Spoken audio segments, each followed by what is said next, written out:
আসসালামু আলাইকুম সুধী মণ্ডলী। আমরা এইচআর মার্ট বিডির নতুন অনুষ্ঠান টেল অফ লিজেন্ডস আপনাদের সবাইকে স্বাগত জানাচ্ছি। আমি এস এম আহবাবুর রহমান। আমরা আমাদের দেশের কর্পোরেট জগতে যারা উজ্জ্বল নক্ষত্র, যারা অলরেডি তাদের সাক্ষরতার ছাপ রেখেছেন, তাদেরকে নিয়ে আমরা নতুন এপিসোড শুরু করেছি টেল অফ লিজেন্ডস। আমাদের নতুন প্রজন্মের কাছে আমাদের সেই কিংবদন্তিদের সফলতার কাহিনী শোনানোর জন্য আমাদের এই অনুষ্ঠান। তাদের সফলতা, তাদের ব্যর্থতা, তাদের স্ট্রাগল, তাদের যে সাকসেস স্টোরি, এগুলো আমরা শুনবো, তাদের কাছ থেকে আমরা অ্যাডভাইস নিব। আমরা সামনে এগিয়ে যাওয়ার পথ আমাদেরকে তারা দেখাবেন। সেই আজকে আমাদের প্রথম অনুষ্ঠান। আজকে আমাদের অতিথি হিসেবে আছেন আমাদের কর্পোরেট জগতের একজন উজ্জ্বল নক্ষত্র, যিনি কিনা দীর্ঘ 4 দশক যাবৎ কর্পোরেট জগৎ রাজত্ব করছেন।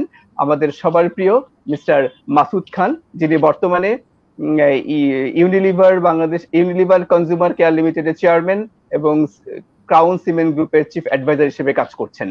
মাসুদ স্যার, আপনাকে স্বাগতম আমাদের এইচআর মার্ট বিডির টেল অফ লিজেন্ডস অনুষ্ঠানে। আপনাকেও অনেক ধন্যবাদ আমাকে এই অনুষ্ঠানে আমন্ত্রণ জানানোর জন্য। ধন্যবাদ স্যার। সুধী মণ্ডলী, আমরা আজকে ওনার অনুষ্ঠানের আমরা শুনবো তার সফলতার কথা, তার স্ট্রাগলের কথা। আপনারা যদি কোনো কোশ্চেন থাকে তাহলে আপনারা আমাদের কমেন্ট বক্সে কোশ্চেন করে সেটা সেই কমেন্ট আপনারা করতে পারেন, সেই প্রশ্ন করতে পারেন, সেই প্রশ্নের উত্তর আমাদেরকে স্যার দিবেন।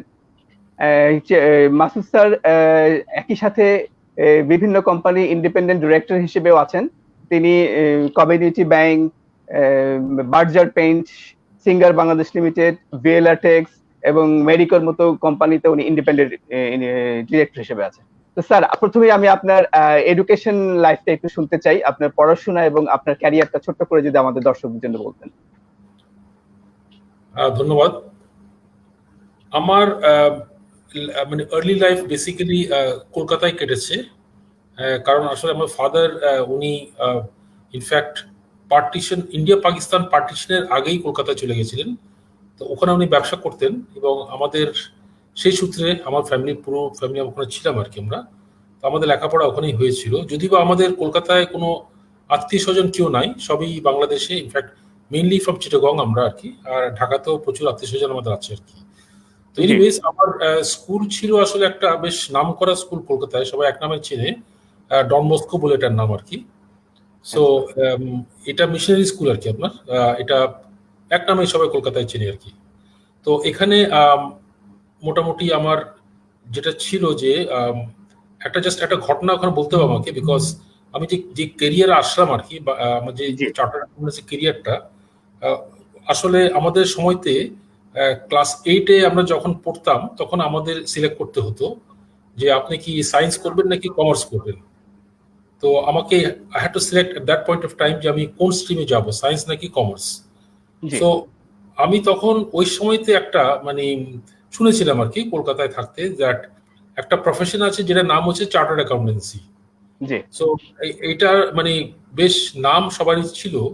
নাম ছিল এই কারণে যে কিছুটা কুখ্যাত ছিল এটা আর কি। কুখ্যাত বলতে কিরকম, একজন পরীক্ষায় যদি অ্যাপিয়ার করে তাহলে 2জন পাস করে, বাকি 98 ফেল করে আর কি আমার। তো আমি বললাম যে এটাই আমার ক্যারিয়ার, বিকজ আমি যদি 2জন হতে পারি তাহলে ইন দ্যাট কেস আমার তো আর আমার পেছনে ফিরে তাকাতে হবে না। তো সেটাই আমি বলবো যে first mission in life, that I didn't say that I want to be a CFO or a CEO or whatever it is আর কি। আমার উদ্দেশ্য ছিল যে একজন চার্টার্ড অ্যাকাউন্টেন্ট আমি হবো আর কি। এবং it was very difficult to understand, because অনেকগুলো কারণ ছিল ডিফিকাল্ট, আমি একটু পরে আসছি কেন আর কি।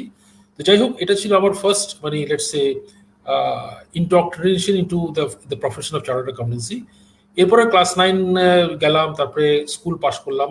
স্কুলের রেজাল্ট খুবই ভালো ছিল আমার, ইনফ্যাক্ট অল ওয়েস্ট বেঙ্গল আমি 15 ছিলাম আর কি। আমাদের তখন ছিল আমাদের সিনিয়র কেমিস্ট ছিল আর কি, যেটা ইউনিভার্সিটি অফ কেমিস্ট থেকে কন্ডাক্ট করা হতো, ইউকে থেকে আর কি। তো এরপরে কলেজে ভর্তি হলাম। কলেজও খুব নামকরা কলেজ, যেটা কলকাতায় এখন এক নামে সবাই চেনে এবং বাইরেও চেনে, সেটা হচ্ছে সেন্ট জেভিয়ার্স কলেজ। ওখানে আমি বিকম অনার্স করছিলাম, অবভিয়াসলি বিকজ কমার্স যেহেতু সিলেক্ট করেছি আমি। আমাদের ক্লাস হতো 6টা থেকে 9:30 সকালে, very early in the morning. যাই হোক, আমি গ্রাজুয়েশনটা শেষ করলাম, ওখানেও মোটামুটি ভালোই আমার রেজাল্ট ছিল। তারপরে আমি ভর্তি হয়ে গেলাম চার্টার্ড অ্যাকাউন্টেন্সি কোর্সে আর কি আপনার। তো কোর্সে as you know the chartered অ্যাকাউন্টেন্সির দুটো পার্ট আছে, একটা হচ্ছে পরীক্ষা দেওয়াটা আর একটা হচ্ছে আপনার আর্টিকেলশিপ করাটা, মানে একটা ফার্মের সাথে আপনাকে অ্যাটাচ হতে হয় আর কি। তো আমি যে ফার্মে অ্যাটাচ ছিলাম সেটাও বেশ নাম করা ফার্ম, এখনো সবাই চেনে, প্রাইস ওয়াটার হাউস, যেটা এখন টপ 4 এর মধ্যে আছে আর কি গ্লোবালি আর কি আপনার। তো আমি জুন 75-এ আমি এই ফার্মে জয়েন করি, প্রাইস ওয়াটার হাউসে। আর একই সাথে চার্টার্ড অ্যাকাউন্টেন্সিতে আমি ভর্তি হলাম, প্লাস আমি কস্ট অ্যান্ড ম্যানেজমেন্ট অ্যাকাউন্টেন্সি, যেটা আরেকটা প্রফেশন, প্যারালাল প্রফেশন, বাংলাদেশেও একই আছে আপনার, সেটাতে আমি ভর্তি হয়ে গেলাম একই সাথে, বোথ কোর্সেস সাইমালটেনিয়াসলি আর কি আপনার। তো জুন 76-এ ফার্স্ট আমার প্রফেশনাল পরীক্ষা দিলাম, সেটা ছিল যে আপনার কস্ট অ্যান্ড ম্যানেজমেন্ট অ্যাকাউন্টেন্সিতে, first group of cost and management অ্যাকাউন্টেন্সিতে। আলহামদুলিল্লাহ আমি ওটা পাস করে গেলাম। তারপর ডিসেম্বরে গিয়ে ওই বছর ডিসেম্বর 76-এ আমি সেকেন্ড পরীক্ষাটা দিলাম, ওটাও পাস করলাম, ভালোই আমার রেজাল্ট ছিল, বেশ ভালো রেজাল্ট ছিল। এরপরে মে 77-এ আসলো আমাদের চার্টার্ডের ফার্স্ট এক্সামটা আর কি আপনার, যেটা খুবই ডিফিকাল্ট, যেটা বলছিলাম আর কি আপনার। তো ডিফিকাল্ট কেন এখন আপনাকে বলি, বিকজ আমাদের সময়তে যেটা ছিল যে আমাদের 9টা পেপার ছিল চার্টার্ড অ্যাকাউন্টেন্সি। সো আপনাকে প্রত্যেকটা পেপারে একসাথে পাস করতে হবে। কোন একটা পেপার যদি এপিয়ার করেন এবং লেস দেন 50 মার্কস বাই দেবে, তাহলে ইন দ্যাট কেস আপনাকে আবার এপিয়ার করতে হবে। এই কারণে যে কারণ ছিল যে ধরেন কেউ পাস করতে না আর কি আপনার। আর আমাদের সময় ধরেন আজকের যেরকম আপনি 8 পাচ্ছেন ইন টার্মস অফ ওয়েবে ঢুকে আপনি অনেক পড়াশোনা করতে পারছেন, প্রচুর বই আপনি পাচ্ছেন। আমাদের জমাতে কিন্তু বই অনেক কম ছিল, খুবই অপ্রতুল ছিল, ওয়েব তো ছিলই না ইনফ্যাক্ট আমাদের। যাই হোক, আমি মে 77-এ ফার্স্ট পরীক্ষাটা দিলাম চার্টার্ড অ্যাকাউন্টেন্সির, এবং বেশ ডিফিকাল্ট। আমার এখনো মনে আছে অ্যাকাউন্টিং পেপার 1টা দিয়ে সবাই কান্নাকারি করে ক্লাস মানে হল থেকে বেরিয়েছিল আর কি। ওটাই মনে করলাম না, পরীক্ষা যেহেতু পড়াশোনা করেছি সবগুলোই দেবো আর কি। যাই হোক, ওটা ছিল মে 77। জুন 77, তার 1 মাস পরে আমি আইসিএম থার্ড পার্টটা দিলাম আর কি, আপনার group 3 of ICM first part, ওটা পরীক্ষা দিলাম। এরপরে আপনার জুলাই মাসে আইসিএম রেজাল্টটা বেরিয়ে গেল, ওটাতে পাস করে গেলাম আমি। অগাস্ট আসলো, এখন হচ্ছে চার্টার্ড অ্যাকাউন্টেন্সি রেজাল্টের টাইম। তো এটা একটা স্মরণীয় ঘটনা আপনাকে বলতে হবে, কারণ কতগুলো জীবনে কতগুলো স্মরণীয় ঘটনা থাকে যেটা আমি লাইফে ভুলিনি আর কি। This is one of them also. So অগাস্টে যখন রেজাল্ট বেরোবে আর কি আপনার, আমাদের সময় ছিল যে নিউজ পেপারে রেজাল্ট বেরোতো আর কি, নাম্বারগুলো বেরোতো আর কি আপনার। তো আমি আমার ফ্রেন্ডকে বললো যে চল আমরা রাত্রেবেলায় যাই, মানে ওই ইয়েতে নিউজ পেপার অফিসে যাই। গেলাম, বাইরে দাঁড়িয়েছি, সে ভিতরে ঢুকলো, অনেকক্ষণ পরে ঢোকার পরে লাস্টে এসে বলছে, আমি বলে কি হয়েছে, বলে দোস্ত আমি পাস করে গেছি। আমি তুই তো পাস করেছিস, হোয়াট অ্যাবাউট মি, বলে তুই পাস করে গেছিস। আমি বললাম যে very good, thank you very much. বলে তোর নাম্বারটা আমি 2 জায়গায় দেখেছি। আমি 2 জায়গায়, বডি মেম্বার 2 জায়গায় দেখেছিস? বলে আমি বুঝলাম না, তোর নাম্বারটা 2 জায়গায় এসেছে আর কি। তো পরে আমি রাত্রেবেলায় তো ভালো করে ঘুম হয় না যে 2 জায়গায় কেন আসলো আর কি। সকালে উঠে ভোরে একটা পেপার কিনলাম, দেখলাম যে আসলেই আমার 3টা নাম্বার উপরে আছে আর নিচে অনেকগুলো নাম্বার আছে আর কি। তখন আমার মাথায় আসলো যে maybe I have got an all India rank আর কি আপনার। পরে আমি ইনস্টিটিউট অফিসে গেলাম, তবুও মন মানে না আর কি যে আসলে কি এটা সত্যি কি, too good to be true একটা কথা আছে না। গেলাম, বললাম যে সেক্রেটারির সাথে দেখা করলাম, সে আবার খুব একটা পাত্তা দিল না যে কি ভাই তুমি এখানে কেন আসছো, why did you come here. I said, look, I just want to find out that what is this number in the middle actually, in fact. Well, why? That is all India level, second rank actually. Why? I said, well, I'm the candidate actually, in fact. এটা একটা মানে স্মরণীয় ঘটনা আমি বলবো যে, because obviously ওই সময় তো অল ইন্ডিয়া লেভেল একটা র্যাঙ্ক পাওয়াটা is not a matter of joke আর কি। যাই হোক, এটা ছিল আমার ইন্টারমিডিয়েট। এরপরে finally also same thing happened, আমি একসাথেই ইনফ্যাক্ট চার্টার্ড অ্যাকাউন্টেন্সি এবং কস্ট অ্যাকাউন্টেন্সি দুটোই আমি পাস করে গেছিলাম, আমি 3 years time. So this is in short my educational career, both academic as well as professional আর কি আপনার। যে আমরা জানি যে স্যার আপনি 1979 থেকে 2020 দীর্ঘ 4 দশকের ক্যারিয়ার, আপনার প্রফেশনাল ক্যারিয়ার, বা আমি যদি বলি যে চাকরি জীবন, কর্পোরেট লাইফ। তো আপনার এই কর্পোরেট লাইফের শুরুর গল্পটা আমরা একটু শুনতে চাই, এবং আপনি কোন কোন অর্গানাইজেশনে কি সার্ভ করেছেন আমরা একটু ব্রিফলি আপনার মুখ থেকে শুনতে চাই। ওকে, সো এখানে আমি ইনফ্যাক্ট প্রথমে এসে বাংলাদেশে আমি জয়েন করলাম চিটাগংয়ে। চিটাগংয়ে আপনার একটা জেমস ফিনলে বলে একটা কোম্পানি, সেখানে জয়েন করলাম। I was there for 3 months। এরপর আমি আসলাম ব্রিটিশ আমেরিকান টোব্যাকো, বিএটি। তখন বিএটি নাম ছিল না, তখন নাম ছিল বাংলাদেশ টোব্যাকো কোম্পানি লিমিটেড ছিল নামটা আর কি। সো ওই সময়তে অলসো বিএটি মানে বিটিসি সবাই এক নামে চিনতো। ইট ওয়াজ এ প্রিমিয়ার অর্গানাইজেশন বাংলাদেশে আর কি আপনার। অনেকগুলো কারণে প্রিমিয়ার অর্গানাইজেশন ছিল, বিকজ ওখানকার ট্রেনিং স্ট্যান্ডার্ডস, ওখানকার আপনার এইচআর স্ট্যান্ডার্ডস অনেক অনেক হাই ছিল বেসিক্যালি। যাই হোক, আমি ওখানে জয়েন করার পরে ফার্স্ট জব আমার যেটা ছিল যে I joined as management accountant, which was a senior position মোটামুটি। যদিও আমি ফ্রেশার, বাট আমার রেজাল্ট খুব ভালো ছিল। আর তো ওই সময় জয়েন করার পরে আমাকে আমাকে ফার্স্ট বললো তুমি একটা কাজ করো, তুমি 5 ইয়ার প্ল্যান করে দাও কোম্পানির। এখন তার আগে যে লোকটা ছিল ম্যানেজমেন্ট অ্যাকাউন্টেন্ট, সে চলে গেছিল। আমাকে, আমি ফ্রেশার, আমি তো পড়াশোনা করে এসেছি কিন্তু প্র্যাকটিক্যাল কোনো এক্সপিরিয়েন্স। সো আলটিমেটলি গিয়ে মানে how do I do a 5 year plan actually, in fact যেখানে ভেরিয়েন্স অ্যানালিসিস আমাকে করতে হবে। যাক আলহামদুলিল্লাহ, I did a very good job, my boss is very very pleased actually, in fact. So ওইটা ছিল my first baptism through fire আর কি আপনার, ঠিক আছে না? সো বাকি এরপরে ধরেন আমি 79 জয়েন করলাম, ম্যানেজমেন্ট অ্যাকাউন্টেন্ট ছিলাম। এরপরে 82-তে জুলাইতে আমাকে প্লান্টে পাঠানো হলো, ফ্যাক্টরিতে। আমাদের আমাদের ফ্যাক্টরি ছিল ঢাকাতে আর কি আপনার। আচ্ছা আচ্ছা। সো প্লান্ট অ্যাকাউন্টেন্ট হিসেবে আমি গেলাম, ওখানে 6 মাস ছিলাম। তারপরে 83-তে আমাকে আমার বস বললো তুমি এক কাজ করো, তুমি তো এখন, আমি একটা অপরচুনিটি পেয়েছি তোমাকে ওভারসিজ অ্যাসাইনমেন্ট দেওয়ার জন্য। তখন আমার বয়স অনেক কম, in fact then I was only 27। তো বললো যে তুমি প্লান্ট অ্যাকাউন্টেন্ট হিসেবে যাও, sorry you go as a finance chief, বিদেশে তোমাকে একটা ওভারসিজ অ্যাসাইনমেন্ট দিতে চাই। আমি বললাম কোথায়? বলে লাইবেরিয়া। সো লাইবেরিয়াটা একটা মানে আরেকটা আশ্চর্য দেশ আর কি। I can spend a lot of hours talking about that, but আমি বেসিক্যালি ওখানে ছিলাম almost country of corruption, country of corruption, absolutely. মানে I went there, মানে and I came back to Bangladesh, I was thinking that I've come back to heaven actually, in fact এত corruption ওখানে। আর student was in পাওয়ার দেয়ার, মানে অনেকগুলো কাহিনী আছে ওখানে আর কি। যাই হোক, ওখানে ছিলাম 1 year, then I came back to Bangladesh। তারপরে তারা আমাকে চিফ অ্যাকাউন্টেন্ট করে দিল এই কোম্পানির, বিটিসি চিফ অ্যাকাউন্টেন্ট করলো। ওটা ছিল ফর 5 years। 5 years পরেই আমি আলটিমেটলি সুইচ করলাম জবটা। সুইচ করার পরে তারা আমাকে করলো হেড অফ অডিট ম্যানেজার আর কি। আচ্ছা, ওখানে ছিলাম অডিট ম্যানেজার হিসেবে ছিলাম ফর 3 years। তারপরে তারা যেটা করলো আমাকে, যে বাই দিস টাইম তারা একটা বিজনেস ইমপ্রুভমেন্ট প্রোগ্রাম স্টার্ট করলো, যেটাকে বলে MRP2 আর কি আপনার। So it is ERP plus business improvement আর কি আপনার। সো প্রসেস ইমপ্রুভমেন্ট করার আর কি। কোন ইয়ারে স্যার ইআরপি, কোন ইয়ারে এটা? এটা ছিল, আমি ইনফ্যাক্ট ফার্স্ট ERP আমি ইন্ট্রোডিউস করেছি বাংলাদেশে 1987-এ। I was the project leader for ERP 1987 first. তখন টেট্রা ক্যামিলিয়ন একটা প্যাকেজ ছিল, বাংলাদেশে কেউ তখন ERP জানতো না। I was an expert in ERP at that point of time আর কি। আমি ডাইরেক্ট ইউজার ছিলাম অনেকটা আর কি, এবং আমি ইমপ্লিমেন্ট করেছিলাম।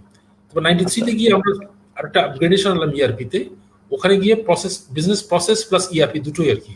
So process improvement, for example আমি থাকতে আমরা কয়েকটা ভালো ভালো কাজ করেছিলাম বিটিসিতে। একটা ছিল কাইজেনটা আমরা ইন্ট্রোডিউস করেছিলাম ওখানে আর কি আপনার। সো ওইটা করেছিলাম, প্লাস জেআইটির মধ্যে স্পেশালি স্টকের জন্য জেআইটি আমরা করেছিলাম, ক্যানব্যান আমরা করেছিলাম আর কি। এরকম অনেকগুলো প্রসেস ইমপ্রুভমেন্ট করেছিলাম আর কি। যাই হোক, এটা ছিল 1999 পর্যন্ত আমি ছিলাম in this project. Finally I thought that it is time for me to switch, because আমি দেখলাম যে ওরা আমাকে এভরি ইয়ার বলে যে তোমাকে নেক্সট ফাইন্যান্স ডাইরেক্টর আমরা করবো, কিন্তু in fact still today in BAT the finance director is not a local person. MD local হয়ে গেছে, বাট ফাইন্যান্স ডাইরেক্টরকে তারা করেনি, কিন্তু এখনো করেনি। সেই অভিমান নিয়ে কি আপনি সুইচ করলেন? That's right. Then I said that no, I've called, enough is enough. 20 years I've spent here. আমাকে every year তারা বলছে যে তুমি ফাইন্যান্স ডাইরেক্টর হবা, but ultimately করছে না। Then I got this opportunity from Lafarge Sumer Cement. By that time Lafarge just বাংলাদেশে এসেছে আর কি আপনার। বেশ নাম করা প্রজেক্ট, যে এমন একটা প্রজেক্ট যে দুই দেশ মিলিয়ে প্রজেক্ট একটা। আপনি তো জানেন Lafarge Sumer Cement সম্বন্ধে।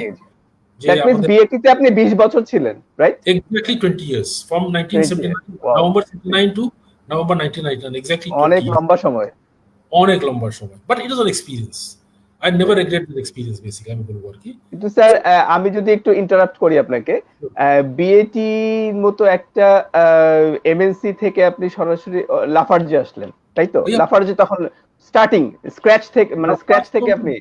Absolutely. When I joined Lafarge as the finance director, what did I get? আমি কি ইনহেরিট করেছি আপনাকে বলি। আমি অফিসে জয়েন করলাম, দুতলা অফিস ছিল, একটা ছোট্ট একটা বিল্ডিং ছিল আমাদের গুলশানে আর কি আপনার। দোতলা অফিসে গিয়ে দেখলাম যে ফাইন্যান্স ডিপার্টমেন্টে দুজন লোক আছে। আচ্ছা, ওকে, দে আর নট কোয়ালিফাইড। যে ছেলেটা ফাইন্যান্স দেখতো, ওর হচ্ছে স্ট্যাটিস্টিক্যাল ব্যাকগ্রাউন্ড, ঠিক আছে না? আচ্ছা, ও হচ্ছে ফাইন্যান্সে ছিল, who is looking after finance. একটা লেজার পেলাম, লেজার হাতে লেখা লেজার, নট আইটি, হাতে লেখা আর কি আপনার। 2 বছরের তারা করেছে ফাইন্যান্সিয়াল অ্যাকাউন্টস, তারা ফাইন্যান্সিয়াল রিপোর্ট তারা করেনি। এটা ছিল আমার ইনহেরিটেন্স। অফিসে একটা আমার ডেস্কটপ ছিল একটা, ঠিক আছে, ডেস্কটপ কম্পিউটার ছিল আর কি আপনার। So this is how I started the journey in Lafarge Sumer Cement. মানে স্টার্টিং ফ্রম স্ক্র্যাচ। ওই বুঝতে পেরেছি। অর্গানাইজেশনে ছিলাম 18 বছর। 18 বছরের মধ্যে যেটা আমার অনেক কিছু আমি করেছি, মানে ওখানে আমি if I start talking of my achievements I can tell you a lot of things আর কি, যেটা আমরা বাংলাদেশে ফার্স্ট করেছি। আমি জাস্ট দুটো এক্সাম্পল দিব যে বাংলাদেশে যেটাকে বলা হতো অসাধ্য, আমি ওটাকে সাধ্য করেছি লাফার থাকতে। অনেকগুলো আছে, যে তারপর দুটো আমি আপনার কিছুটা জানি, হয়তো আপনি মনে হয় মানে বাংলাদেশ ব্যাংকের কোন রুলস রেগুলেশনস কে আপনি যুগান্তকারী পরিবর্তন এনেছেন, আমরা সেই ইতিহাসটা একটু শুনবো আপনার কাছ থেকে। শুনবেন। আরেকটা কাজ করেছে যেটা ওই সময়তে মানে যেটা অভাবনীয় ছিল, ইট ইজ আনপ্রেসিডেন্টেড। সেটা হচ্ছে যে in fact just let me tell you this few things. So আমার ফার্স্ট চ্যালেঞ্জ ছিল যে আমরা যে প্রজেক্টটা করছি, it was a very big project as you know, of course. Total investment of $255 million, that was one of the highest at that point of time আর কি আপনার। রাইট। তার মধ্যে লোন ছিল $153 million আর equity ছিল $102 million। ওকে, আচ্ছা equity 60% দিচ্ছিল from overseas. ওকে, আচ্ছা। বাকি 40% I had to raise locally. Imagine. So আমার Right. টাস্ক ছিল যে to raise 93 crores locally at that point of time. ওই সময়কার স্টক মার্কেটে যেটা হাইয়েস্ট রেজ কেউ করেছিল was 5 crores. And my job was to raise 93 crores at that point of time. Wow. Challenge number 1, ঠিক আছে। চ্যালেঞ্জ নাম্বার 2, লোনটা যেটা নিতে হবে আমাকে, লোনটা দিয়েছিল আলটিমেটলি, যেটা লোনটা আমি নিয়েছিলাম, it was from 5 international agencies: International Finance Corporation, Asian Development Bank, European Investment Bank, German Investment Bank and Dutch Investment Bank, 5টা ইন্টারন্যাশনাল এজেন্সিস এন্ড দুটো ছোট লোকাল ব্যাংক ছিল আপনার। দিস ওয়াজ এ চ্যালেঞ্জ, ইট ওয়াজ এ মানে আনপ্রেসিডেন্টেড যাকে বলে। আলহামদুলিল্লাহ লোনটা তো আমি রেজ করেছিলাম। আর একুইটিটা আর একটা কাহিনী ছিল আর কি, যে মানে in a sense I spend 2 years as a share salesman. আমি কোথাও বাদ দিইনি। আমি প্রত্যেকটা স্টক মার্কেটে গেছি, স্টক এক্সচেঞ্জে গেছি, ইন্স্যুরেন্স অ্যাসোসিয়েশন গেছি, ব্যাংকার্স অ্যাসোসিয়েশন গেছি। I made a sales pitch. I went to London twice, কারণ ওখানে অনেকগুলো প্রবাসী আছে। গিয়ে বললাম যে তোমাদের সিলেটে তোমাদের একটা প্লান্ট হতে যাচ্ছে, তুমি ইনভেস্ট করো। ওইখান থেকেই আমি ইনভেস্টমেন্ট নিয়ে এসেছি। আলহামদুলিল্লাহ যখন আমরা স্টক মার্কেটে গেলাম, we were over subscribe actually in fact. So this is my first very big achievement. Number 2 হচ্ছে যে বাংলাদেশ ব্যাংকের সাথে যেটা আমি করেছিলাম আর কি, যেটা যুগান্তকারী এই কারণে, দুটো কারণে আছে আর কি আপনার। একটা ছিল যে আমাদের তো ইন্ডিয়াতে একটা সাবসিডিয়ারি কোম্পানি আছে, as you know of course, right. তো ওটাতে চুনোপাথর এক্সট্রাকশন করে তারা বাংলাদেশে চুনোপাথরটা পাঠাচ্ছে to this long belt conveyor. So আমাদের যারা ইনভেস্টর ছিল এবং আলটিমেটলি যারা লেন্ডার যারা ছিল, লাইক আইএফসি, এডিবি, তারা বললো দেখো তোমার চুনাপাথর যে কোম্পানিটা আছে ইন্ডিয়াতে, this must be your subsidiary company in Bangladesh. We cannot allow this company to be independent. You have to have it fully under your control. To make a subsidiary company, আপনাকে কি করতে হচ্ছে, বাংলাদেশ থেকে ইন্ডিয়া আপনাকে capital পাঠাতে হচ্ছে, loan plus capital total আমাকে পাঠাতে হচ্ছিল $27 million। ওকে, আমি গেলাম বাংলাদেশ ব্যাংকে, গিয়ে বললাম যে আমাদের একটা ইন্ডিয়ান সাবসিডিয়ারি কোম্পানি হয়েছে, I want to send money. বলে you can't do that, this is not allowed in the foreign exchange regulations act, please go mister Khan, আপনি আমাদের সময় নষ্ট করছেন। সুলতানপুর একটা ডিবেটেড একটা ছিল, বলে আমাদের সময় নষ্ট করেন না, এটা হবে না, আমরা কাউকে দিইনি, আপনাকে কেন আমি দেব। Challenge number 1। চ্যালেঞ্জ নাম্বার 2 ছিল যে ওরা তো প্রজেক্ট শুরু করেছে 1997-এ বাংলাদেশে। 2 বছরে তারা অনেক খরচ করে ফেলেছে বাংলাদেশে, বাইরে থেকে তারা টাকা পাঠিয়েছে, টাকা পাঠিয়ে তারা খরচ করেছে ফর দ্য প্রজেক্ট। অনেকগুলো স্টাডি তারা করেছে, ফরেন কারেন্সি টাকা পাঠিয়েছে, ডাইরেক্টলি কনসালটেন্ট পেমেন্ট করেছে। এখন নিয়ম বাংলাদেশে হচ্ছে যে আপনি যদি কোনো ফরেন কোম্পানি সেট আপ করেন বাংলাদেশে, ফার্স্ট নিয়ম হচ্ছে যে the capital has to come through a banking channel into Bangladesh. এটা আপনাকে লোকাল কারেন্সিতে কনভার্ট করতে হবে, কনভার্ট করে ফর্ম সি একটা নিতে হবে। এই ফর্ম সিটা আপনাকে বাংলাদেশ ব্যাংক পাঠালে Bangladesh bank will then recognise the share capital. এটা হচ্ছে নিয়ম। ওরা সেটা জানতো না নিয়মটা, তারা স্ট্রেট টাকা খরচ করেছে প্রজেক্টের জন্য, বলে এটা আমার part of my capital. Bangladesh ব্যাংকে গেলাম, বলে যে ভাই এটা তো হবে না, তো আপনি নিয়ম জানেন না। আমি তো নিয়ম যে জানি তো, তাহলে তারা পাবেন না। আপনি কি করা 2 বছর লেফট রাইট করলাম বাংলাদেশের ব্যাংকে, বুঝলেন। ফাইনালি গিয়ে একটা লোককে পেলাম বাংলাদেশ ব্যাংকে, উনি মারা গেছেন কিছুদিন আগে, কাজমি সাহেব। জি, কয়েকদিন আগে মারা গেছেন। হোয়াট এ ম্যান, আমি হ্যাটস অফ টু হিম, আমি জীবনে ওনাকে ভুলবো না আর কি। উনি দেখলাম যে হি ওয়াজ ভেরি এনলাইটেন্ড পারসন। উনি হচ্ছেন এমন একটা লোক যে উনি অনেক আগে চিন্তা করতে পারতো। আমি ওনাকে কি বললাম, স্যার দুটো ইস্যু আমার আছে। বলে কি ইস্যু আপনার আছে? এক নম্বর স্যার, আমি বাংলাদেশ থেকে ক্যাপিটাল আপনি জানেন সেটা পারবেন না। স্যার আমি পারবো না কেন, আমি আপনাকে বলি পারবো কেন বলি আপনাকে sir.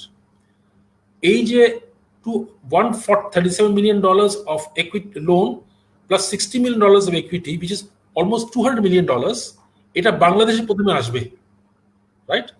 I'm going to send a part of this from Bangladesh to India. If you don't allow this, the project is off. তাহলে আপনি নেট কারেন্সিটা পাচ্ছেন না in that case, right? Because 200 minus the $27 million, বাকি টাকাটা তাহলে in that case বাংলাদেশে আর টাকাটা পাবেন না, because ইন্ডিয়াতে সাবসিডি কোম্পানি না করতে পারলে এই প্রজেক্ট ইজ অফ, বিকজ চুনা পাতা আমি পাবো না। বলেন ইউ রাইট। বলে স্যার কোনো প্রিসিডেন্ট আপনার করতে হচ্ছে না, বিকজ যেহেতু বাংলাদেশের ফরেন কারেন্সি আসছে একটা ছোট পোর্শন আমি ইন্ডিয়াতে পাঠাচ্ছি, যদি সেটা কেউ করে আবার সমস্যা কোথায়? বলেন আপনার যুক্তি আছে কোথায়? Fine, point number 1। Point number 2, আমরা স্যার এই একটা ইস্যু আমাদের যে ডাইরেক্ট খরচ পড়ে, এটা তো হবে না। আপনি স্যার আপনার একটা কথা বলি স্যার, কিছু মনে করেন না, বলেন। আরে স্যার আমরা অ্যাকাউন্টেন্ট একটা কথা বলি, সাবস্টেন্স ওভার লিগ্যাল ফর্ম।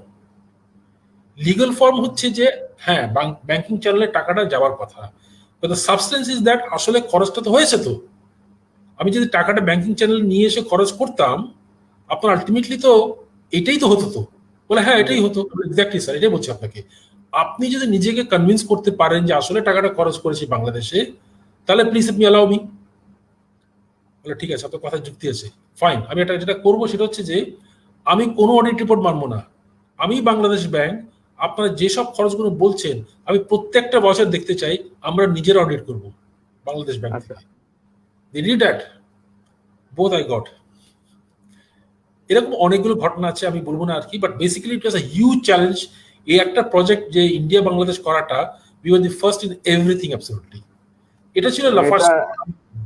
আপনার গ্রেট লিডারশিপের কারণে লাফার্জ এইটা শেষ পর্যন্ত করতে পেরেছে। আমরা যেটা বলতে চাই, কারণ বাংলাদেশ ব্যাংকের যে নিয়মটা ছিল না, সেটা আপনি নিজে এর উদ্যোগে সেটাকে অসম্ভবকে সম্ভব করেছেন আপনার লিডারশিপ দিয়ে, আপনার উইজডম দিয়ে। মানে এটা আসলে I always keep on saying one thing, that where there is a problem there is a solution. Right. For every problem there is a solution. It's just to think about it. এরকম আমি অনেকগুলো বলবো যেগুলো আমরা যেটা ওই সময় তো করেছি আর কি, মানে ইউ উইল নট আন্ডারস্ট্যান্ড। মানে আমি section 156 of the companies act use করে আমি একটা ক্যাপিটাল রেকগনিশন করাইছি আর কি। এগুলো মানে অসাধ্য আর কি, যে ওই সময় চিন্তাই করেনি বেসিক্যালি। যাই হোক, আলহামদুলিল্লাহ আমি বলবো যে Allah was very kind to me also, very supportive.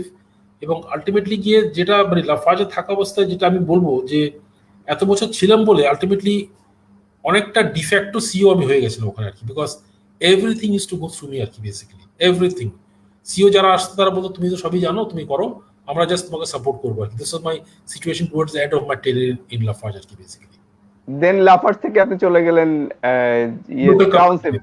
Yes, the question is why did I go is the question that comes like এটা বিশাল একটা ট্রানজিশন। একদম আপনি এত বছর 20 বছর প্রায় 40 বছর কাছে 38 বছর আপনি এমএনসি তে থাকার পরে একটা লোকাল কোম্পানিতে জয়েন করলেন। এই ট্রানজিশনটা কিভাবে সম্ভব হলো? why did I switch in the first place? So যেটা আমি বলি আপনাকে বেসিক্যালি যেটা হলো শেষের দিকে আর কি, আপনার লাফার্জ থেকে পরে তো লাফার্জ হোলসিম হয়ে গেল, আপনি সেটা জানেন তো, the merger took place, right? So মার্জারটা যখন হয়ে গেল, আসলে লাফার্জের ফিলসফি আর হোলসিমের ফিলসফির মধ্যে অনেক তফাৎ আমি দেখলাম আর কি। যেরকম লাফার্জ আমি যখন ছিলাম, আমার যখন 60 ইয়ার্স হলো, 60 ইয়ার্স হচ্ছে আমাদের রিটায়ারমেন্ট এজ আর কি। তো আমি তখন ওই 60 ইয়ার্স হওয়ার আগে আমি লাফার্জ গ্রুপ হেড অফিসে গেছিলাম ওখানে আর কি, ঠিক আছে? তো ওখানে আমাদের যে গ্রুপ সিএফও যিনি আছেন আর কি, ও খুব স্নেহ করতো। সো উনি, আমি গেলাম ওনার সাথে দেখা করলাম, জপল তার নাম ছিল, জজাক গথিয়া, সরি। তো আমি বললাম জজাক, আমি তো এখন তো তোমাকে গুড বাই বলবো। কেন? বলে আমার তো বয়স তো 60 ইয়ার্স, তুমি তো জানো রিটায়ারমেন্ট এজ আছে। বলে তুমি মাস্ট বি জোকিং। আমার জন্য কোনো রিটায়ারমেন্ট এজ নেই as far as you're concerned. You have to stay on as long as you're alive in this company, because you're the best CFO in my group. আমি তোমাকে ছাড়তে পারবো না, সোজা কথা, যাও। So end of story, no discussion. বাংলাদেশে ফিরে আসলাম। আলটিমেটলি গিয়ে দেন আফটার দ্যাট, তার পরপরই আমাদের প্রক্রিয়াটা স্টার্ট হয়ে গেল ফর দ্য মার্জার আর কি। সো মার্জারটা যখন হয়ে গেল, ইনফ্যাক্ট মার্জারটা আমি লিড করেছিলাম। I was a project leader for this merger. Bangladesh ব্যাংকে আমাকে আবার যেতে হয়েছিল ভ্যালুয়েশনটা করে টাকাটা রেমিট করার জন্য। জি বাট পরবর্তীতে আমি যেটা দেখলাম যে Holcim philosophy is totally different compare to Lafarge. হোলসিমের ফিলসফি হচ্ছে যে যারা ইয়াং আর কি জি তারাই হচ্ছে কন্ট্রিবিউটর, যারা পুরনো তারা হচ্ছে ব্লকার। বুঝতে পারছেন না? আচ্ছা জি This was the biggest challenge that আমি দেখলাম যে না, আসলে the philosophy has totally changed now. এই নতুন অর্গানাইজেশনে মানে ultimately they will start questioning that why is this guy around for the last 18 years? Is he a deadwood or what actually in fact?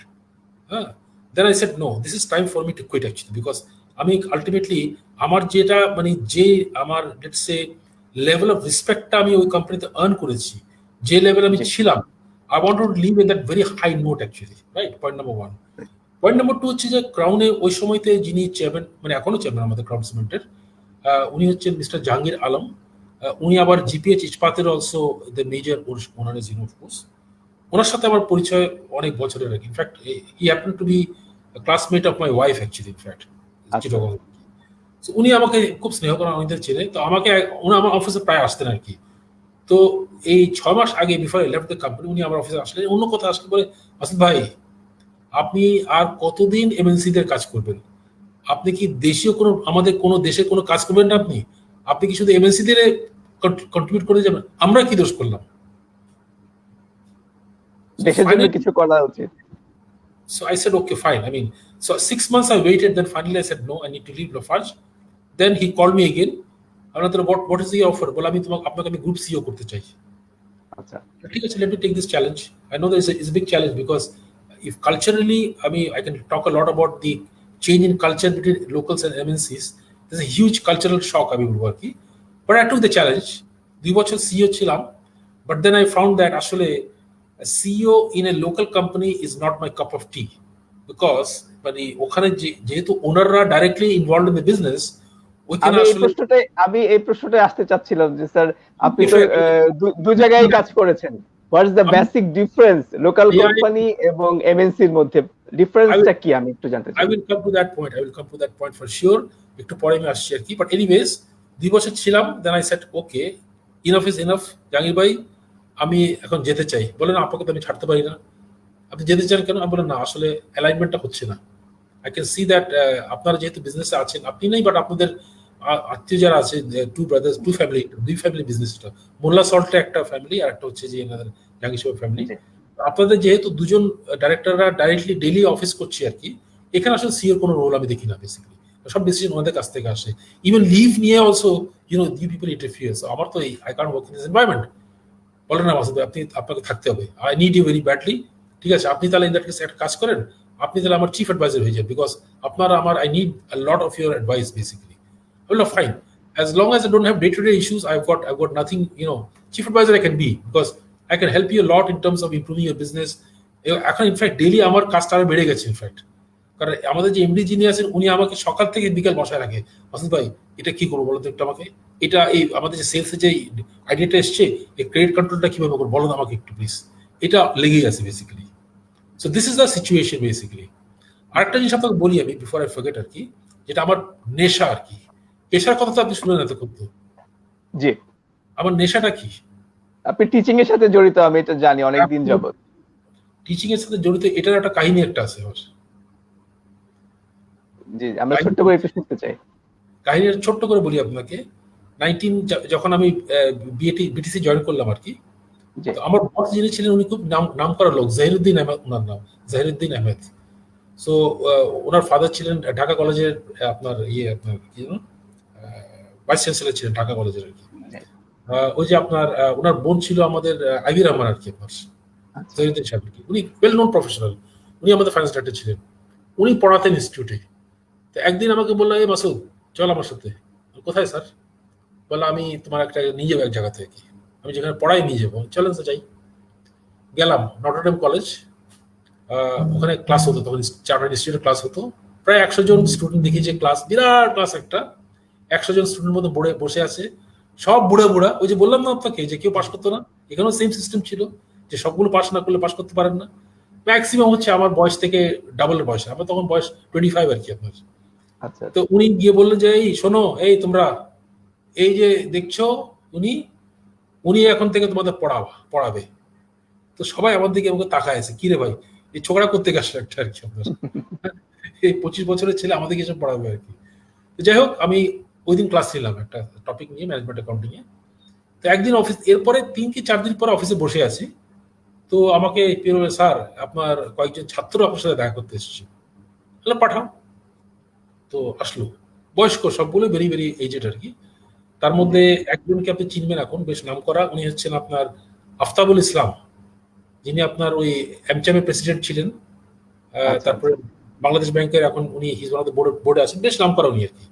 উনি উনি he was one of early students also আর কি। উনি আসলেন, আরো বেশ 3-4 জন senior লোক আসলো, এসে বললো যে স্যার আপনি তো ক্লাস আমাদের করালেন, তো আমরা তো প্রথম প্রথম দেখে মনে করলাম যে এই ছোড়াটা কোথেকে আসলো আর কি।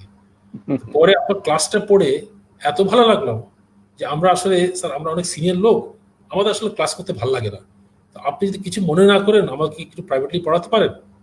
Hello, fine, not an issue for me, because বিকেলে তো আমি তো কোনো কাজ নেই, আমি ব্যাচেলার মানুষ, আমি পড়াবো আপনাদের, সমস্যা নেই। That's how I start my journey. এবং ওখানেই লাস্ট 40 ইয়ার্স আমি এখনো চালিয়ে যাচ্ছি। ইনফ্যাক্ট আমার ক্লাস এখনো, লাস্ট ফ্রাইডে ক্লাস ছিল, আগামীকালকে আমার ক্লাস আছে ফ্রাইডেতে আর কি। সো এটা মানে এটা একটা আমার নেশা বলতে পারেন, কারণ এত শত ব্যস্ততার মধ্যে এতগুলো company director, chief adviser, chairman, etcetera etcetera, কিন্তু আমার নেশা হচ্ছে পড়ানোটা। এটা আমার আসলে, I can never leave this passion of mine actually in fact. Sir, আমরা সেই প্রশ্নে ফিরে আসি। আপনি যেটা বলছিলাম যে আপনি লোকাল কোম্পানিতেও কাজ করেছেন, আপনি এমএনসি তেও কাজ করেছেন। তো আমি যদি বলি যে এই 38 বছর এমএনসি তে কাজ করার পরে যখন আপনি লোকাল কোম্পানিতে আসলেন, আপনি এই দুইটার মধ্যে বেসিক ডিফারেন্সটা যদি আমরা জানতে চাই আপনার কাছে। Good, thank you very much. So basically, if I talk about local company and MNC, I will compare it something like this. Just 1 minute.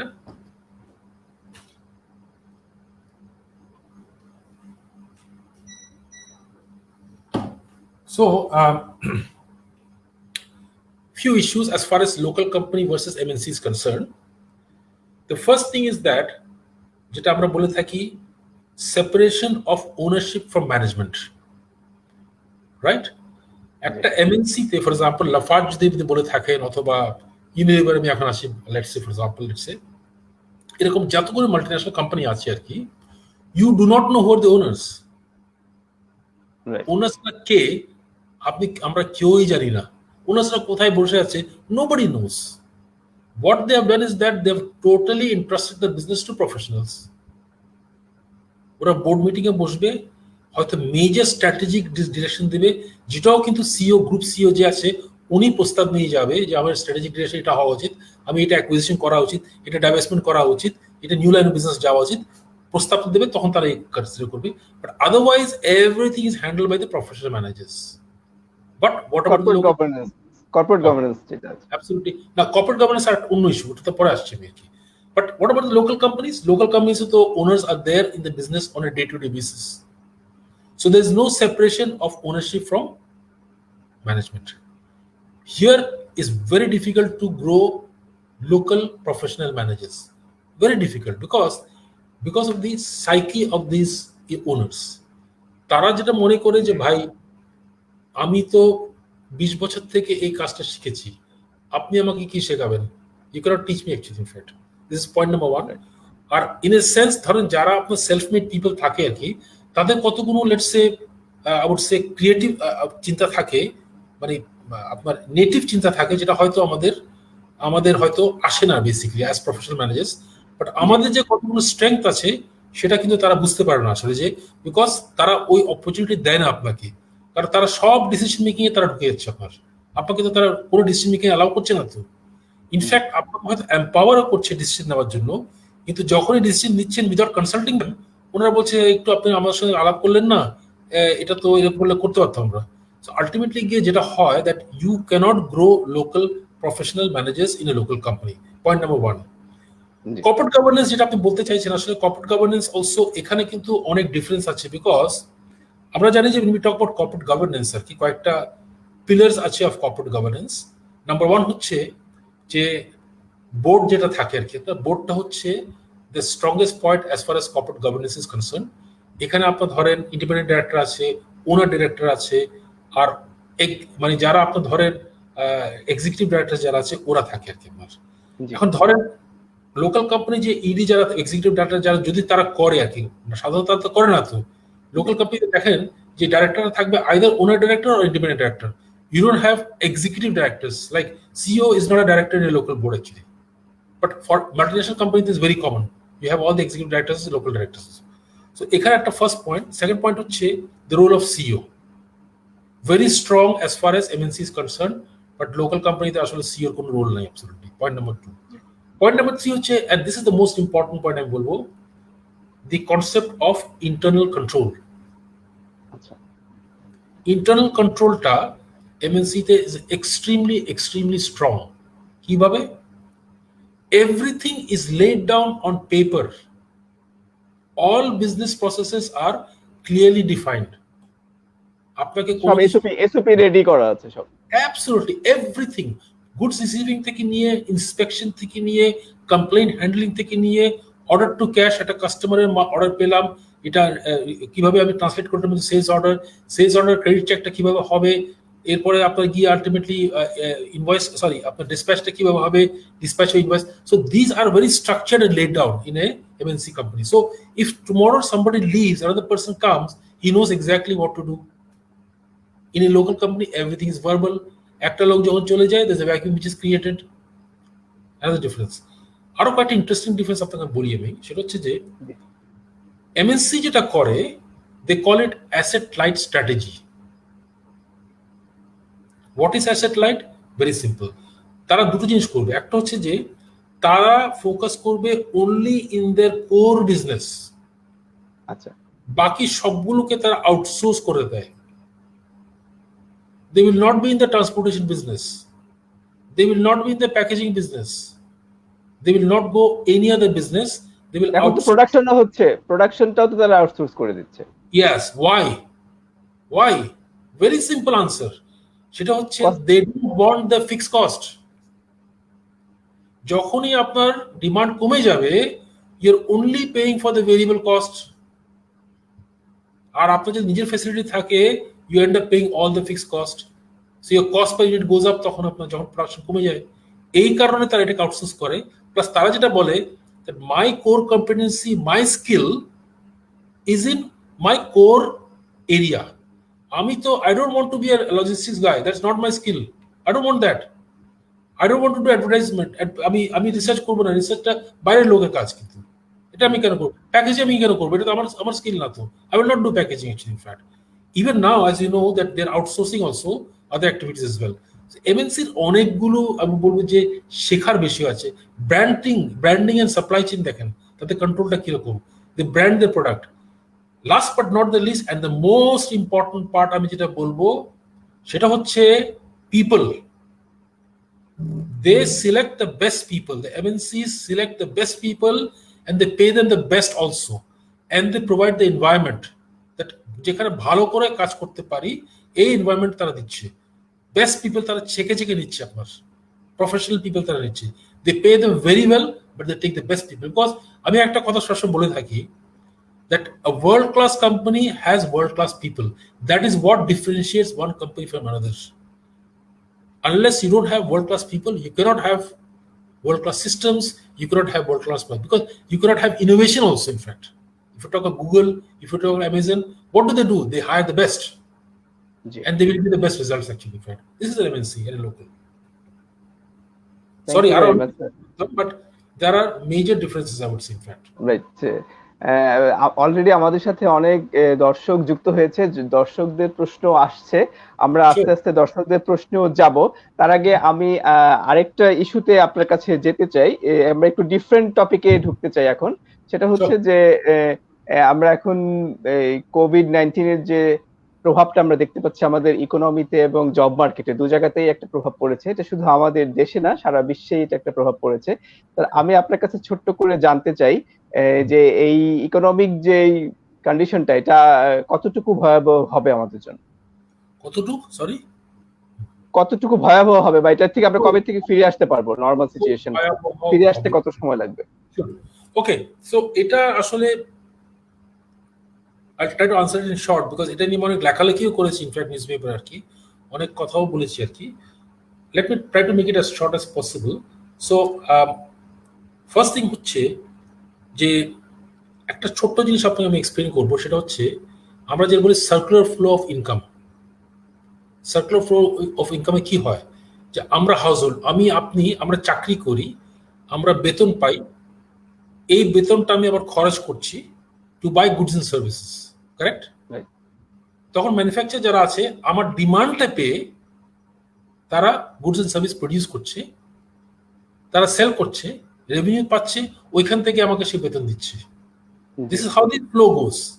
একটা রিক্সা পুলার সার্ভিস দিচ্ছে, সার্ভিস দিয়ে সে কিছু টাকা আর্ন করছে, তো অ্যাজ এ রিক্সা পুলার যখন সার্ভিস দিচ্ছে হি give service, পরে সে যে টাকাটা পাচ্ছে হি বিকামস হাউস হোল্ড, ওই টাকাটা সে খরচ করছে, কারেক্ট? এটাই তো আপনার সার্কুলার ফ্লো। এটি আপনার একটা ইকোনমিকে সচল রাখে আপনার। আর ইকোনমি যত বেশি আপনার জিডিপি বাড়ে তত বেশি এই ভেলোসিটিটা বাড়ে, আমরা বলি ভেলোসিটি অফ সার্কুলেশনটা অনেক বেশি বাড়ে আপনার। কোভিড হয়েতে যেটা ফার্স্ট থিং হলো যে লকডাউন স্টার্টেড। লকডাউন যখনই স্টার্ট হয়ে গেল, what happened is that everything went to a screeching halt absolutely. যারা 6 crore informal population, I repeat, 6 crore is your informal population, which is 85% of your total workforce. যারা day labourer আছে, রিক্সা পুলার আছে, pushcart পুলার আছে, চীনাবাদাম বিক্রি করছে, রেস্টুরেন্টে কাজ করছে, এগ্রিকালচারাল লেবার যারা আছে, this are all informal workers. Auto rickshaw চালাচ্ছে। আমি একটু অ্যাড করতে চাই আপনার সাথে এখানে স্যার। এটা একটা ছোট্ট একটা ইনফরমেশন দিতে চাই আপনাকে, সেটা হচ্ছে পরিসংখ্যান ব্যুরোর একটা ইনফরমেশনের তথ্যতে ওরা বলেছেন যে বাংলাদেশে প্রায় 6 কোটি লোক চাকরি করে, তার মধ্যে 1 কোটি হচ্ছে প্রাতিষ্ঠানিক চাকরি করে আর 5 কোটি হচ্ছে অপ্রাতিষ্ঠানিক কাজের সাথে জড়িত আছে। এবং এই কোভিডের জন্য আমাদের আইএলও এবং এডিবি বিভিন্ন ফোরকাস্ট করেছে যে এই কোভিডের জন্য আমাদের 1 থেকে 1.5 কোটি লোক বেকার হয়ে যাচ্ছে, বা অলরেডি অনেকেই বেকার হয়ে গেছে। এই পর্যায়ে আসলে এদের উদ্দেশ্যে কি বলবেন? হচ্ছে একটু বেশি আর কি, in the sense that 6 crore is the informal population, which is 85% of the total workforce. So আমাদের working population is bit more আর কি। 6 crore হচ্ছে ইনফর্মালি আপনার, আর ফর্মাল যেটা আছে ওটা হচ্ছে আপনার আরো 1 কোটি প্লাস আছে আপনার, যাই হোক। সো এটা একটা বড় একটা ধস পড়েছে as far as this is concerned. Point number 2 হচ্ছে যেহেতু আপনার এখন people are not staying in hotels, people are not traveling, people are not doing any leisure activities, so hotels are shut, restaurants are shut, airline has gone down, long distance has gone down, leisure sports has gone down. This is all gone down the drain absolutely. International travel হচ্ছে না। Now this is the local impact. What about the hotel and tourism ইন্ডাস্ট্রিটা পুরোটাই একটা ধস। It's gone. Hotel tourism, this is all finished absolutely. আমরা একটা internationally ফিরে আসি, because বাংলাদেশের 40% of the income economic GDP is coming from international and 60% হচ্ছে domestic আমাদের, ইনফ্যাক্ট 38% সাইজ আর কি আপনার। দুটো আপনাদের ঘটনা ঘটেছে, একটা হচ্ছে রেডিমেড গার্মেন্টস এর ধস, রাইট? এটাতে কি হয়েছে, লোকালি আপনার রেডিমেড গার্মেন্টস বন্ধ হয়ে যাচ্ছে আপনার, and this is leading to unemployment, right? একইভাবে আপনার যে রেমিটেন্স যেটা পড়ে গেছে আপনার, বিকজ মিডল ইস্ট কান্ট্রিতে যেহেতু তেলের দাম পড়ে গেছে, রেমিটেন্স আলটিমেটলি গিয়ে people are getting jobless now. They are also coming back to Bangladesh now. So ultimately we can see in a nutshell that এই জিনিসটা সময় লাগবে, because until there is something that can kickstart the economy and this economic cycle, মানে my worry is that যে government যেসব মেজারগুলো এখন নিচ্ছে আর কি, এটা কি আসলেই কি is it good enough is my question. Like একটা এক্সাম্পল দিলে আপনি বুঝতে পারবেন যে আমাদের বাংলাদেশে পভার্টি লেভেল হচ্ছে 5 crores, ঠিক আছে? 5 crores এর মধ্যে ধরেন এই যে গভর্নমেন্টের কিছুদিন আগে যেটা প্রণোদনা ঘোষণা করলো স্টিমুলাস প্যাকেজ, যে 50 lakh family, each family is of 4 members, মানে 2 কোটি লোককে কভার করা হচ্ছে, আর তাও কি 2,500 টাকা। 2,500 টাকা তো ultimately you can't even survive for 1 month. এই টাকাটা যদি বেশি টাকা দিতে পারতো, ইন কেস এই টাকাটা অটোমেটিক্যালি আবার কিন্তু ইকোনমিতে ফিরে আসতো। But this is a very small amount that the government is paying. Plus, there is no wage support. বিদেশে যেটা তারা করেছে, তারা স্মল ইন্ডাস্ট্রিজ এবং ওয়েজকে ডাইরেক্টলি তারা টাকা দিয়ে দিচ্ছে, directly they've given the money. So ultimately গিয়ে the economic cycle revive much quickly. বাংলাদেশে আলটিমেটলি ইকোনমিক সাইকেল রিভাইভ করবে আস্তে আস্তে। ক্যান সি সাইন্স যে রাস্তাঘাটে যখন মানুষ চলছে, তো তারা কিছু ফেরিওয়ালা যারা আছে তারা কিছু আর্ন করছে, রিক্সাওয়ালারা আর্ন করছে, বাট আগের স্কেলে যাওয়াটা আরো সময় লাগবে আর কি। জি আমার মতে 6 to 8 months তো মিনিমাম লাগবে before you can see some sort of normalcy in coming back to the economic activity basically. Obviously this is having an impact on the unemployment as well, because obviously যখন আপনার producers যারা আছে তারা যদি effective demand না পায়, তারা তো প্রোডাকশন করবে না, তারা তো এমপ্লয় করবে না। যখনই জি এফেক্টিভ ডিমান্ডটা রিভাইভ হবে তখন কিন্তু এমপ্লয়মেন্ট আবার আবার আসা শুরু করবে। না, আমি আরেকটা আপনার কাছে একটা পরামর্শ চাচ্ছি যে অনেকেই দেখছি যে আপনার জব কাটের পরে অনেকেই ফ্রাস্ট্রেটেড হয়ে যাচ্ছে এই কোভিড সিচুয়েশন, একে তো করোনা, দ্বিতীয়ত তারা জব হারাচ্ছে। এই অবস্থায় তাদের উদ্দেশ্যে আপনার কোনো বক্তব্য বা পরামর্শ? ওকে, সো ফার্স্ট থিং হচ্ছে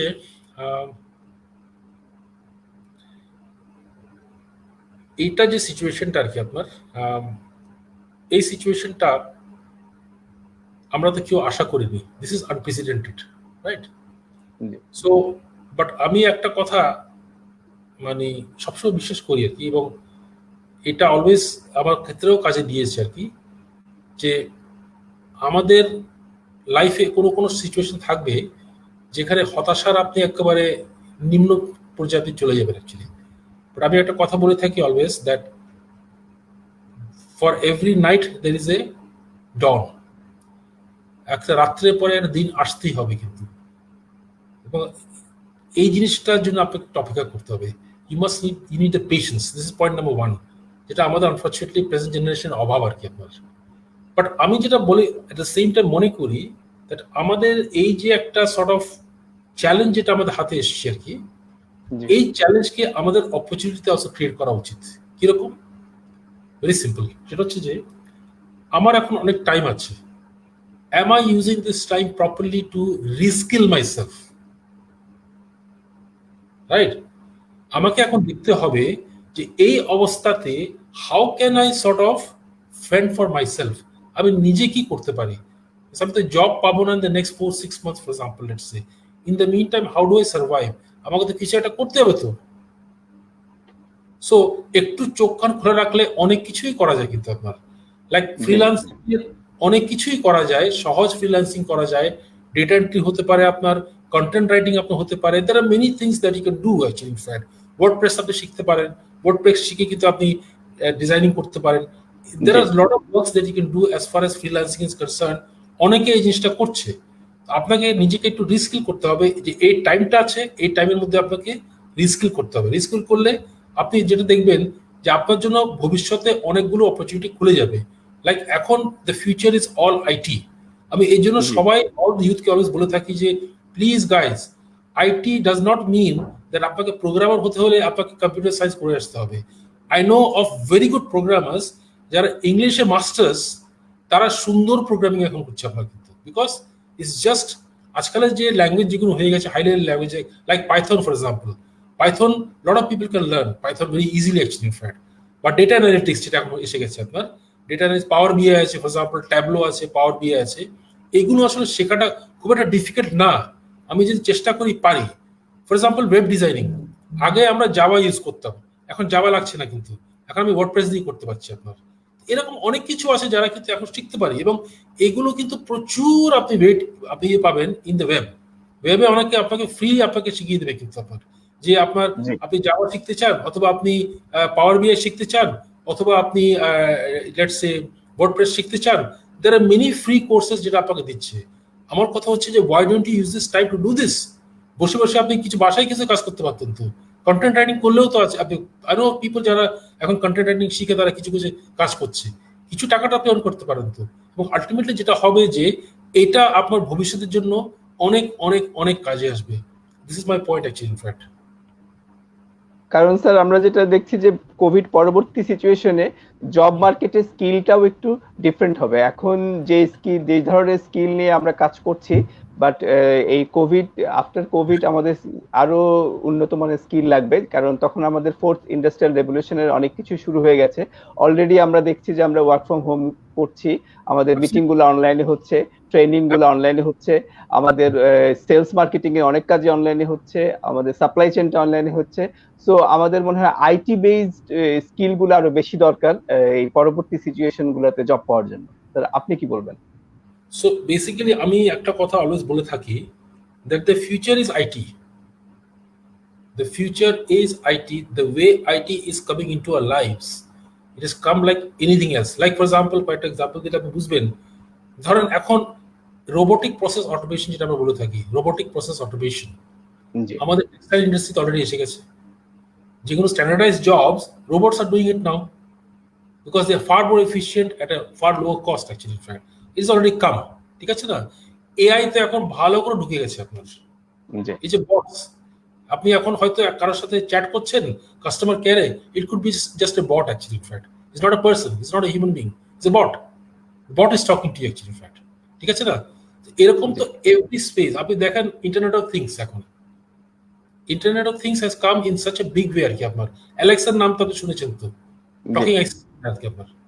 যে অ্যালেক্সাকে আপনি রেস্টুরেন্ট থেকে বলছেন Alexa please turn on the lights, Alexa please turn on the garage, open the garage door, সে আপনাকে করে দিচ্ছে আপনার।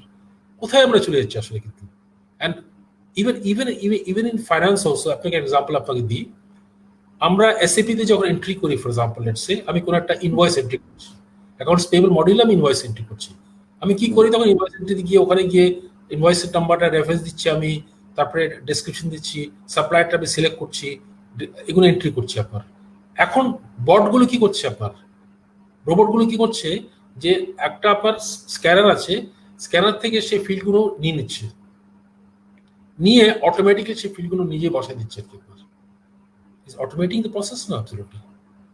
So ultimately we are coming to a situation, big data for another example. এখন আমাদের বিগ ডেটাটা এইভাবে এসে গেছে যে একটা কাস্টমারের যদি প্রোফাইল আমাকে সাজাতে হয়, I can do the use the big data and do data analytics and find out mister Masud Khan কিরকম লোক আর কি আপনার।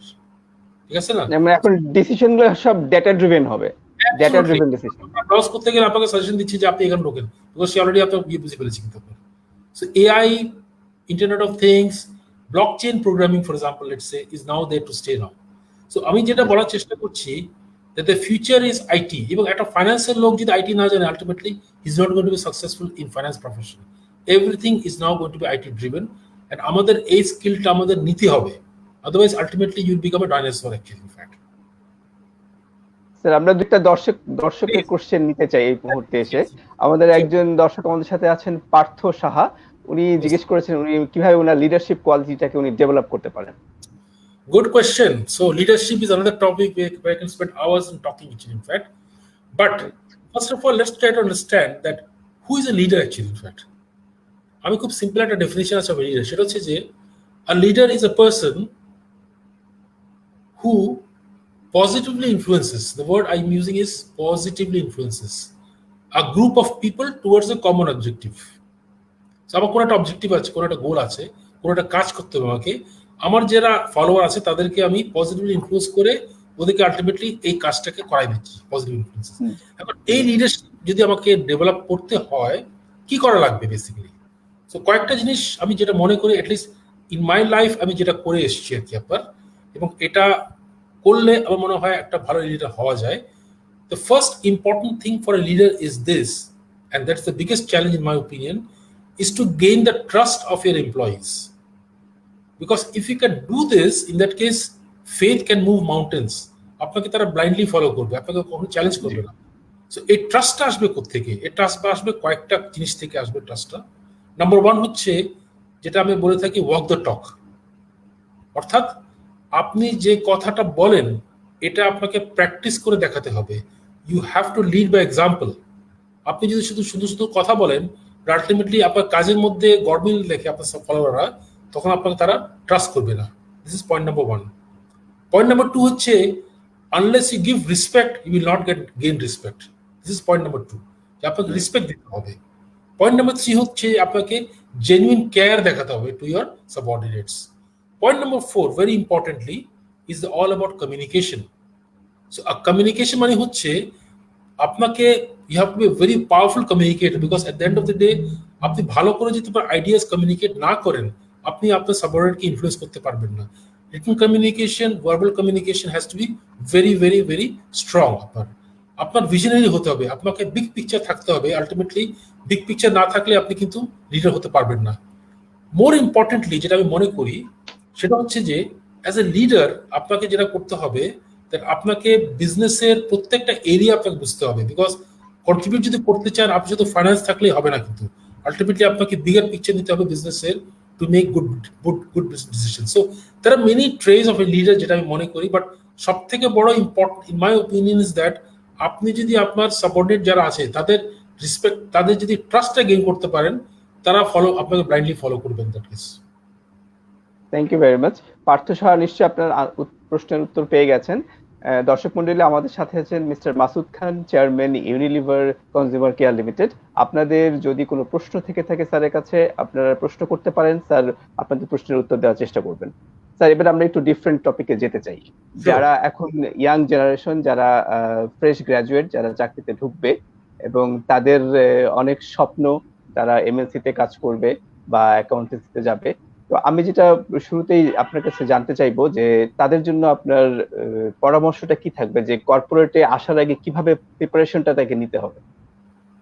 ওকে, সো ফার্স্ট থিং হচ্ছে, ধরেন অ্যাজ এ ফ্রেশার আর কি, আমি তো অনেক ইন্টারভিউস করি, বিকজ লাস্ট মেনি ইয়ার্স আমি ইন্টারভিউস করে এসেছি আর কি আপনার। সো ফ্রেশার হিসেবে আপনাকে কতগুলো জিনিস আপনাকে ভালো করে করতে হবে। এক নম্বর হচ্ছে যে আমরা তো ধরেন হাজার হাজার আমরা পাই, অ্যাপ্লিকেশন পাই ইন্টারভিউর জন্য। So first thing is that how do you differentiate yourself and make sure that হাজার থেকে আপনারটা 20 জনের মধ্যে আসে। This is the first challenge that you face. তো সেখানে আপনার যে সিভিটা যেটা লিখছেন আর কি, আপনার this CV has to be really catching, যে আমি পড়েই প্রথমে বুঝতে পারবো that this guy is different for this reason আর কি আপনার। Because if I just see the normal CV, he is not going to attract me actually. In fact so সিভির মধ্যে কিছু কিছু থাকতে হবে যেখানে আপনার ব্রিলিয়েন্সটা আপনি দেখাতে পাচ্ছেন, যে ইয়েস আই এম ডিফারেন্ট, আমি এটা করেছি ইন মাই কলেজ লাইফ, আমার রেজাল্ট খুব আউটস্ট্যান্ডিং হতে পারে, অথবা আমি অ্যাপার্ট ফ্রম মাই রেজাল্টস আমি এটা করে এসেছি বেসিক্যালি। ঠিক আছে না? সো এটা হচ্ছে যে first important point, that how do you make yourself felt in terms of making sure that you are selected for the interview. So this is the first challenge that you face, that make sure that your CV speaks. This is the first important point actually. Just at a godbada CV dile ultimately nobody is going to go through your CV. Point number 2 যে ইন্টারভিউতে যখন আপনি আসবেন আর কি, কতগুলো জিনিস আপনাকে মনে রাখতে হবে। The first important point is this, that don't bluff. অনেকে যেটা চেষ্টা করে যে একটা প্রশ্ন করলাম, সে উত্তর জানে না, বাট আলটিমেটলি সে কি করে, যে ঘোড়ায় পেছায় কথা বলে আর কি। But I know the answer, তো why is try to fool me actually. In fact this is dishonesty in my opinion. So না জানলে আপনি বলবেন যে স্যার আমি এটা জানি না আর কি। 3 নম্বর পয়েন্ট হচ্ছে যে যেটা সবসময় আমরা দেখে থাকি আর কি, that the first question that is normally asked for an interview is tell me something about yourself. This is a very standard question everybody ask. And the usual answer I get is that I am so and so, my father is so and so, my mother is so and so, my brother is so and so, আমি এই স্কুলে পড়েছি, আমি এই কলেজে পড়েছি, etcetera etcetera etcetera. এগুলো তো সিভিতেই থাকছে, আমরা তো সিভি থেকেই জানতে পারছি। দিস ইজ, আমি একটা কথা বলি, kill the cat in the first night. আপনাকে ফার্স্ট কথায় আপনাকে ইন্টারভিউকে ফ্লো করতে হবে, যে by selling yourself that why are you different and why should you select me. আপনি কি, why should I select you, because ultimately এই কোয়েশ্চেনটা আপনার কাছে আসবে কিন্তু। জি, এক পর্যায়ে আপনাকে আমি প্রশ্ন করবো, why should I select you for this job. ওই প্রশ্ন করার আগে আপনাকে উত্তরটা দিয়ে দেওয়া আছে যে আপনি কেন আমাকে সিলেক্ট করবেন, and this is your first chance actually. This is very important my opinion. আর এছাড়া ধরেন কতগুলো জিনিস যেটা আজকালে যেটা অ্যাডভান্স ইন্টারভিউইং যেটা এসে গেছে, যেটা আগে ছিল না, এখন তো আমরা অ্যাসেসমেন্ট সেন্টার করি আপনার। We don't do just one to one interviews. Good company যারা আছে, এমএনসি যারা আছে, তারা তো just one to one interview তারা করে না, তারা তো অনেকগুলো করে। For example the first step is, let's say আপনাকে সাইকোমেট্রিক্স টেস্ট আপনাকে দিতে হবে একটা, দিয়ে আমি প্রোফাইলিং আপনাকে করবো আর কি আপনার। তারপর হয়তো রিটেন টেস্ট দিতে পারে টু মেক শিওর দ্যাট যারা ফাংশনাল তার স্কিলটা আছে কিনা আর কি। দেন ইন্টারভিউতে যখন ডাকে, সেখানে তো নট অনলি ইন্টারভিউতে একটা ওয়ান টু ওয়ান ইন্টারভিউ একটা পার্ট, বাট এর মধ্যে আপনার থাকবে কেস স্টাডি, থাকবে এর মধ্যে থাকবে ফোকাস গ্রুপ ডিসকাশন, এর মধ্যে থাকতে পারে ইন্ট্রো এক্সারসাইজ বা টেস্ট অফ প্রোডাক্টিভ থিঙ্কিং, যেগুলো অ্যাসেসমেন্ট সেন্টার হয় আর কি আপনার। তো এখানে যেটা হচ্ছে আপনার, দ্যাট আপনার কতগুলো স্কিলস আমরা দেখবোই কিন্তু, like communication skill is very important, influencing skill is very important, cognitive skill is very very important, because আপনার রিজনিং স্কিলটা আমি দেখতে চাইবো। Because at the end of the day আপনার ভালো রিজনিং স্কিল থাকলে আমরা ধরে নেব যে আপনি you'll do well in the and also your interpersonal skills যেটা আমরা বলে থাকি। জি And আজকাল যেটা আমরা সবাই বলে থাকি দ্যাট একসময় আমরা বলতাম আইকিউ, বাট এখন আমরা বলছি আইকিউ না, আইকিউ থেকে বড় কথা হচ্ছে ইমোশনাল ইন্টেলিজেন্স, ইকিউ। এবং পাঁচটা পিলার্স অফ ইকিউ যেটা আছে আমরা যেটা বলে থাকি, জি সেলফ রিয়েলাইজেশন, সেলফ রেগুলেশন, তারপর মোটিভেশন, তারপরে আপনার ইন্টারপার্সোনাল স্কিলস এন্ড এমপ্যাথি, এগুলো হচ্ছে আমরা টেস্ট করার চেষ্টা করি একটা একটা ইন্টারভিউর মধ্যে আছে কিনা। বিকজ এটা যদি থাকে তার মধ্যে, ইন দ্যাট কেস আমি এজিউম করবো যে আলটিমেটলি সে প্রফেশনাল লাইফে সে ভালো করবে। Last but not the least, আপনি যেই পোস্টের জন্য অ্যাপ্লাই করেছেন, please make sure that you go through the job description very well এবং anticipate all the functional questions that are being asked you. If you're applying for, let's say, accountant's job, আমি আপনাকে IFRS প্রশ্ন করবই, be ready for that. If you are applying for an engineering job, আমি আপনাকে engineering কয়েকটা technical প্রশ্ন করব, আপনি এটা পড়ে আসবেন। বিকজ আপনি যদি বলেন স্যার আমি 2 বছর আগে পড়েছিলাম মনে নেই এখন, সরি, নো, আপনাকে পড়ে আসতে হবে। Because you are applying for this job actually. In fact প্রায় সময় আমি দেখেছি যে তারা বলতে পারে না, যখন প্রশ্ন করি টপিকটা যেটা থিওরিটিক্যালি সে পড়ে এসছে, he cannot answer that actually. In fact this is not acceptable absolutely. মানে ইন্টারভিউতে যাওয়ার আগে তাকে স্টাডি করে যেতে হবে, তার বেসিক যে কোর সাবজেক্টগুলো একটু স্টাডি করে যেতে হবে। আপনি সেলস আর মার্কেটিং গেছেন, আমি যদি বলি tell me the 7 P's of marketing, বলে স্যার এটা 2 বছর আগে পড়েছিলাম, আই এম সরি। আর পোর্টাস 5 ফোর্সেস মডেল আপনি আমাকে বোঝান, আপনি কেন বলতে পারবেন না দ্যাট কেস? ঠিক আছে না? অ্যানসফ ম্যাট্রিক্স আপনি আমাকে বোঝান, যে প্রোডাক্ট এন্ড মার্কেটস বোঝান আপনি আমাকে, আপনি বলেন স্যার আমি 2 বছর আগে পড়েছিলাম, I am sorry, that is not answer. আপনি কেন জানেন না? আপনাকে পড়ে আসতে হবে এটা তো আপনার। Thank you very much. Shuvo Dey, আপনিও একই ধরনের প্রশ্ন করেছেন, আমি আশা করি আপনি আপনার প্রশ্নের উত্তর পেয়ে গেছেন। তো স্যার আমরা অনুষ্ঠানের প্রায় শেষের দিকে চলে এসেছি। তো আমি আমার পার্সোনাল একটা কোশ্চেন প্লাস অনেক দর্শক এই প্রশ্নটা করেছেন যে তারা যদি জীবনে সফল হতে চান, সফলের চাবিকাঠি কি? এক, দ্বিতীয়ত অনেকেই বলেছেন যে তারাও সিইও হতে চান, তো সেই ক্ষেত্রে তাদের জন্য আপনার পরামর্শ কি? Okay, thank you very much, good question. So first thing হচ্ছে যে আমি প্রথমে সিওটি দিয়ে স্টার্ট করব, তারপরে সফল মানে সাকসেসের what is the indicator for success? That's the second question that I'll answer. First, to be a CEO. So CEO হওয়ার জন্য যেটা আপনাকে করা লাগবে, very simple. The first and most important thing of being a CEO is that you have to be a leader. You are leading people. আপনাকে তো lead করতে হবে people কে তো, because you are sitting right at the top and all the people are under you. They are all following you blindly, absolutely. আপনাকে you got to set the tone of the organization. টোনটা কি হবে? You got to set the vision and you got to make sure that everybody is aligned to this vision. You've got to sell the vision to those people, which comes to the next point. You got to be a very, very good communicator. আপনাকে সুন্দর কথা বলতে হবে, মানুষকে convince করতে হবে আপনাকে, otherwise they are not going to be, so look at the great leaders in the world. ওদের সবারই একটা ইয়ে ছিল, যে কমন ফ্যাক্টর হচ্ছে যে extremely good communicators. To be CEO আপনাকে করতে হবে, পয়েন্ট নাম্বার 2। পয়েন্ট নাম্বার 3 হচ্ছে যে আপনাকে অল দি মেজর ফাংশনস যেগুলো আছে, স্পেসিফিক্যালি আমি বলবো sales and marketing is number 1, because today's business is all about selling. If you can't sell, বাকিগুলো বাকওয়াস, ইট ডাজন্ট ওয়ার্ক। সেল করলে আপনার কস্ট নিয়ে কোনো কেউ চিন্তা করে না। যখনই সেল করতে পারেন না, আপনি জব কাট করেন, আপনি এই কস্ট কমান ওই কস্ট কমান, এটাই হয় কিন্তু। So you got to be great guy in marketing and selling, right? You got to be a great guy in digital marketing today, for example. Let's say you got to have very good knowledge as far as IT is concerned. How can you leverage IT in the business? Correct. Also very important, you got to be somebody in the community. People must know you that this is Mr. Masood Khan. People চিনতে হবে আপনাকে তো নাকি, and you got to sell yourself. আমি একটা লাস্টে সবসময় একটা কথা বলি যে আপনি নিজেকে যদি সেল না করতে পারেন, আপনারা কেউ সিইও করবে না। আপনি যতই আপনার জব নলেজ থাকবে না কেন, আপনাকে এটা প্রকাশ করতে হবে to be a CEO. Self branding যেটাকে বলতে। অ্যাবসলিউটলি সেলফ ব্র্যান্ডিং করতে হবে, এবং আলটিমেটলি যেটা বলছি যে তিনটা জিনিস আপনাকে খুব ভালো হতে হবে। একটা হচ্ছে যে সেলস এন্ড মার্কেটিং, একটা হচ্ছে HR, you got to really be a people guy, and number 3 finance, because at the end of the day you got to make money, you got to understand the levers of making money. এই তিনটা ভালো করতে পারলে আপনি ভালো, এই কয়েকটা point ধরলে আপনি will be very good CEO in fact. Okay, right. Now এবার আমরা দ্বিতীয় প্রশ্নে আসি। দ্বিতীয় প্রশ্ন আসি, that how do you define success, right? What is success? Honestly speaking সাকসেসটা আমি যেটা মনে করি সেটা হচ্ছে যে success in life is not success in career achievement. Right? To my mind, success in life is something like this: that I do a job for my family, don't do a job for anything else.